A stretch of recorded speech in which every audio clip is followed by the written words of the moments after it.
Hello everyone, welcome to the GATE group. तो इससे पहले कि हमने देखा था कि इलेक्ट्रिकल मशीन के अंदर तीन मटेरियल्स यूज होते हैं। पहला है आपका इंसुलेटिंग मटेरियल, दूसरा मैग्नेटिक, तीसरा कंडक्टिव मटेरियल। तो आज हम बात करने वाले हैं कंडक्टिव मटेरियल की। तो देखिए इसमें बेसिकली वो मटेरियल जिनकी कंडक्टिविटी हाई होती है, जिनकी कनेक्टिविटी क्या होती है, हाई होती है, उन्हें कहते हैं क्या हम, कंडक्टिव मटेरियल। और अगर किसी मटेरियल कंडक्टिविटी हाई, उसे कहते हैं क्या, basically highly conducting material. Clear. अब देखिए, अगर मटेरियल की कंडक्टिविटी हाई है, इसका मतलब क्या है, उसकी रेजिस्टिविटी क्या होगी, कम होगी, क्योंकि सिग्मा आर कितना होता है आपका, 1/रो। अगर सिग्मा हाई है, डेट मीन्स के अंदर रो की वैल्यू क्या होगी, कम होगी। तो देखिए इनकी प्रॉपर्टीज क्या होती है। तो अगर हम बात करें, पहली प्रॉपर्टी क्या होती है इनकी, हाई कंडक्टिविटी।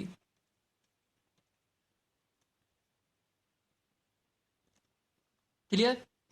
दूसरी होती है प्रॉपर्टी इनकी, low temperature coefficient of resistance. इसका मतलब क्या है, तो समझना पड़ेगा यहाँ पे आपको। तो देखो, फॉर्मूला क्या होता है, आर का फॉर्मूला क्या होता है, देखा हो आपने कि टेम्परेचर के साथ कैपिटल आर की वैल्यू कैसे वेरी करती है। तो कैपिटल आर होता है R naught 1 + alpha delta T. तो जैसे जैसे डेल्टा टी की वैल्यू क्या होती है, इंक्रीज होती है, वैसे क्या होता है आपका आर की वैल्यू भी इंक्रीज होती जाती है। ठीक है। अब देखो, अल्फा को कहते हैं क्या है, इसको बोलते हैं क्या, टेम्परेचर कोफिशिएंट। अल्फा क्या है यहाँ पे आपका, टेम्परेचर कोफिशिएंट। इसकी वैल्यू क्या होती है यहाँ पे, लो होती है। इससे फायदा क्या होगा कि जब टेम्परेचर बढ़ेगा ना, तो आर की वैल्यू क्या होगी, इतनी ज़्यादा नहीं भर पाई, इतनी ज़्यादा भरनी चाहिए। ठीक है। तो इससे फायदा क्या होगा कि रेजिस्टेंस की वैल्यू बहुत ही कम इंक्रीज करेगी कंपेयर टू डेल्टा टी की वैल्यू इंक्रीज करने पे। क्लियर। नो, अब बात करते हैं थर्ड पॉइंट। थर्ड पॉइंट यहाँ पे क्या है, बेसिकली थर्ड पॉइंट है adequate mechanical strength and absence of brittleness।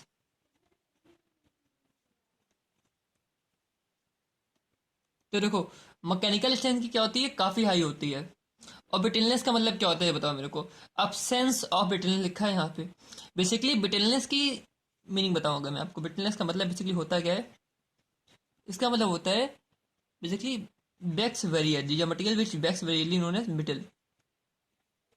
But यहाँ पे क्या होगा, absence है, मतलब कि क्या, मटेरियल जल्दी ब्लैक बैक नहीं होगा, मटेरियल जल्दी टूटेगा नहीं। क्लियर।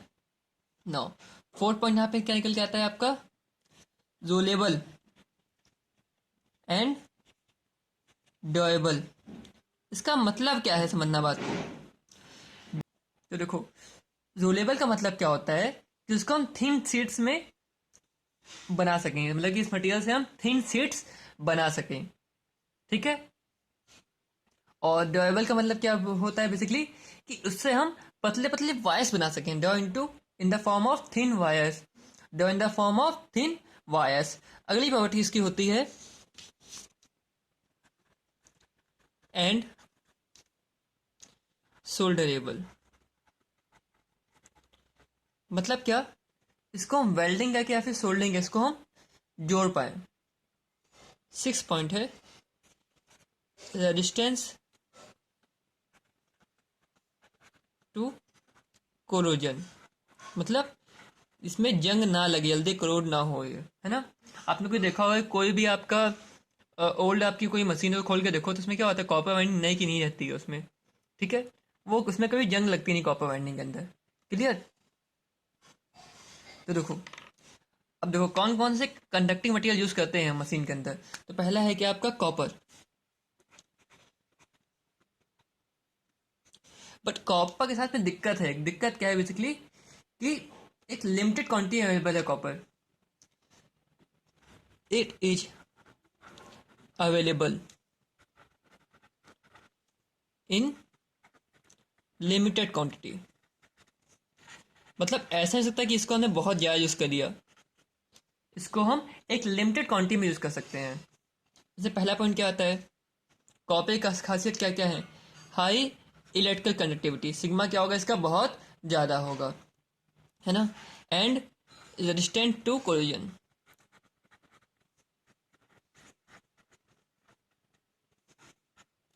सेकेंड पॉइंट है इसका क्या,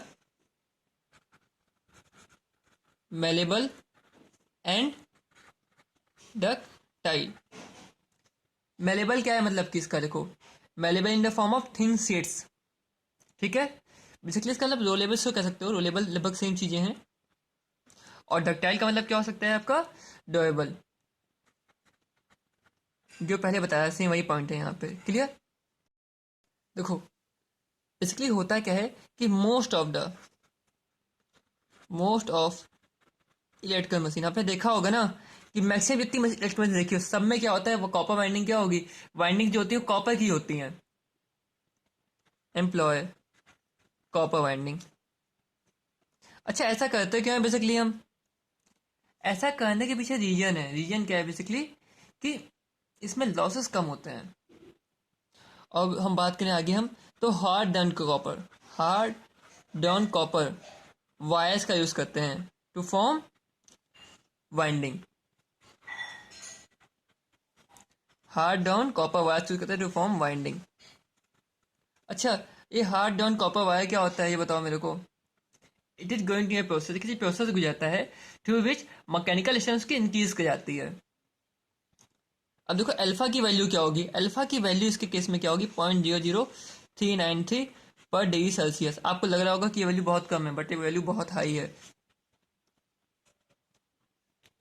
क्योंकि टेम्परेचर बढ़ेगा ना तो इसके साथ साथ क्या होगा, बहुत तेजी में क्या होगा, आपका राइज करेगा कॉपर वायर का, ठीक है। अब देखो कॉपर दिक्कत क्या थी बेसिकली कि लिमिटेड क्वांटिटी अवेलेबल था, मतलब क्या कि अब क्या है धीमे धीमे मशीनें बहुत सारी बन रही हैं, तो हमें कॉपर और चाहिए और चाहिए और चाहिए, बट क्या है कॉपर एक लिमिटेड क्वांटिटी में है, तो हमें क्या करना पड़ेगा, हमको कॉपर की जगह कोई और मटेरियल यूज करना पड़ेगा। तो अगला मटेरियल यूज करते हैं हम क्या, एल्यूमिनियम। तो आपने इस समय देखा हो एल्यूमिनियम वाइंडिंग्स को हम बहुत ज्यादा प्रेफर करते हैं, है ना।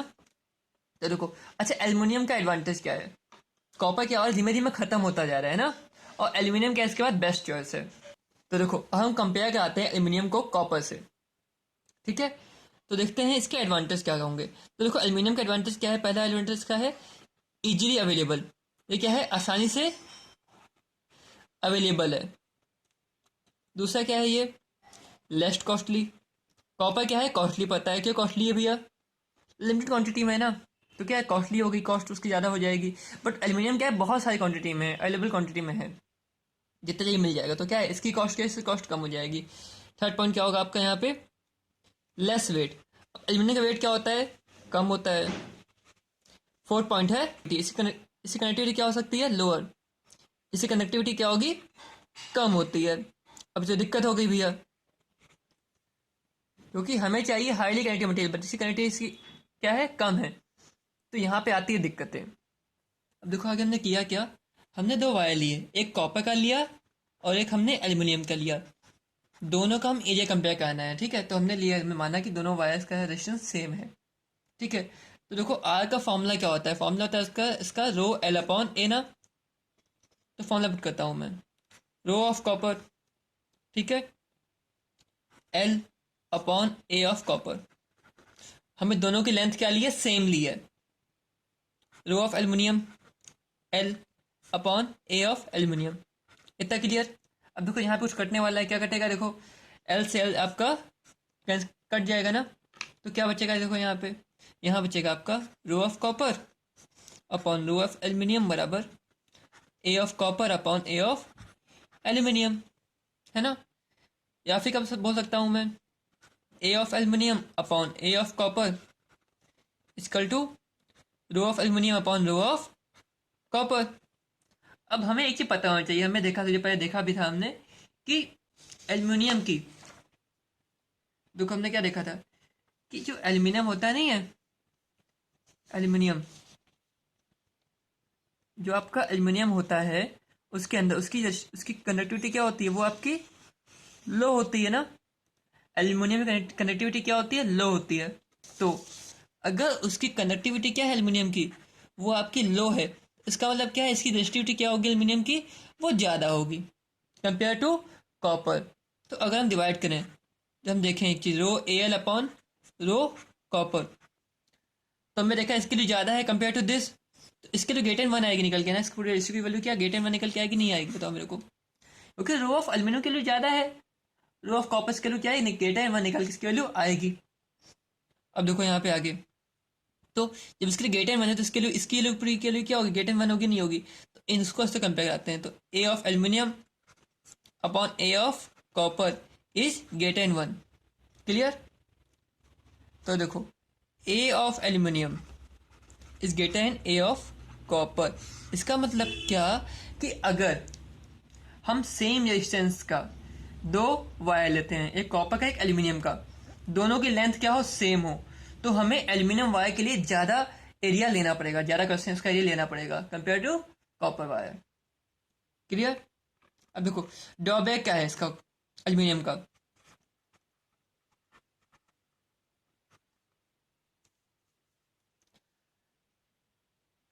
सबसे खराब ड्रॉबैक क्या है एल्यूमिनियम का, इसको हम पतले पतले वायर्स में नहीं बना सकते हैं।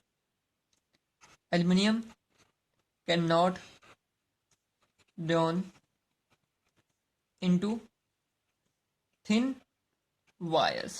तो हम करेंगे क्या, देखो हम करते क्या है, हम एल्यूमिनियम की सीट्स बनाते हैं, सीट्स, ठीक है, और जिससे क्या बनाते हैं, जिससे हम वाइंडिंग बनाते हैं, और थिन सीट्स की हेल्प से क्या बनाते हैं, हम वाइंडिंग्स बनाते हैं। क्लियर? अब बात करते हैं एल्यूमिनियम के वायर की। आप कहोगे सर आपने तो एल्यूमिनियम वायर बना सकते नहीं हो, बता आप बात करें एल्यूमिनियम वायर की, तो हाँ मैं एल्यूमिनियम वायर की बात कर रहा हूँ, क्यों, क्योंकि मैंने क्या पतले पतले वायर नहीं बना सकते हैं, बस इसकी हेल्प से मोटे वायर बना सकते हैं ना, जिनके क्रॉस एरिया ज़्यादा हो, तो इनका क्या होगा, लार्जर क्रॉस सेक्शन एरिया होगा।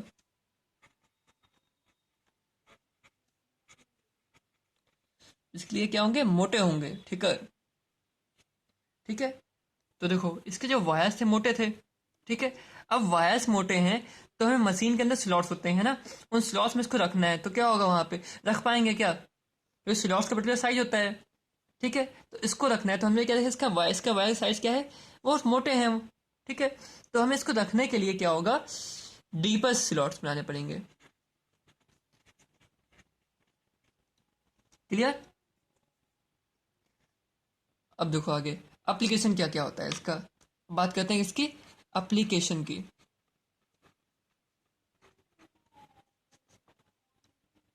तो देखो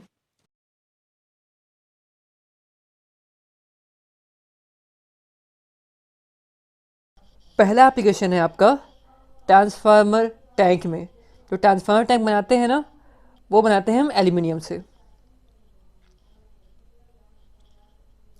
दूसरा है आपका स्क्वायर केज इंडक्शन मोटर, तो स्क्वायर केज इंडक्शन मोटर बनाते समय हम एल्यूमिनियम बार्स का यूज़ करते हैं। तो क्या हो, देखो यहाँ पे जब हम ट्रांसफार्मर टैंक बनाते हैं ना, तो बनाते हैं एल्यूमिनियम से, तो कुछ समय बाद उसका ऑक्सीडेशन हो जाता है और वहाँ फॉर्म होता है Al2O3 की लेयर, ठीक है, तो उससे हमें फ़ायदा क्या होता है कि Al2O3 की लेयर होती नहीं है और फर्दर ऑक्सीडाइज नहीं होती है। क्लियर? तो देखो अब बात करते हैं कार्बन की।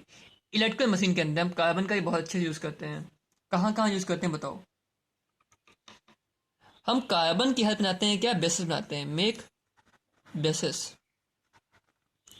Of an electrical machine. अब देखो बेस बनाई जरूरत हमें क्यों पड़ती है बनाने की, देखो कोई भी इलेक्ट्रिकल मशीन होती है, चाहे वो आपकी मोटर हो चाहे आपकी जनरेटर हो, वो क्या कंटिन्यूसली घूमती रहती है, ठीक है, अगर जनरेटर है तो यहाँ से क्या होगा, घूमेगी, हमें इलेक्ट्रिक एनर्जी मिलेगी, तो यहाँ से कहीं मिलेगी आपको, ठीक है, तो हमें यहाँ से वही इसको आउट निकालना पड़ता है, बट क्या कंटिन्यू घूम रही है ना ओमेगा की स्पीड से। अब देखो मान लो ये घूम रहा है, अब इससे हमें सप्लाई निकालनी है एक वायर से, तो कैसे निकाल पाएंगे इससे घूमते हुए वायर से, तो यहाँ पे करते क्या है, यहाँ पे हम बेस लगाते हैं कार्बन का, ठीक है, और इसके बाद क्या होता है, सप्लाई यहाँ पे हम निकाल लेते हैं आराम से, सप्लाई निकल के हमारी आ जाती है। देखो हमने इससे एक मान लो ये उंगली क्या है बेस में, तो इसको लगा दिया ऐसे, तो क्या है, ये घूम रहा है।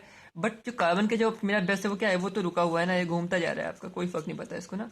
ये तो रुका हुआ है, मेरी उंगली तो वहीं की वहीं रुकी हुई है, तो इसे चिपका बैठा रहता है ये। तो आपको कैसा फिक्शन होगा, मैं कहूँगा हाँ फिक्शन होगा। बट इस यहाँ फ़ायदा क्या होता है, यहाँ फ़ायदा क्या है,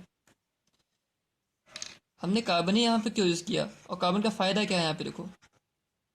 अब वो देखते हैं यहाँ पे कि कार्बन की सरफेस होती है, सरफेस वो होती है आपकी क्या, वो होती है आपकी स्मूथ। इसका मतलब क्या, फ्रिक्शन तो होगा बट इसकी वैल्यू क्या होगी, बहुत कम होगी, तो लेस फ्रिक्शन होगा।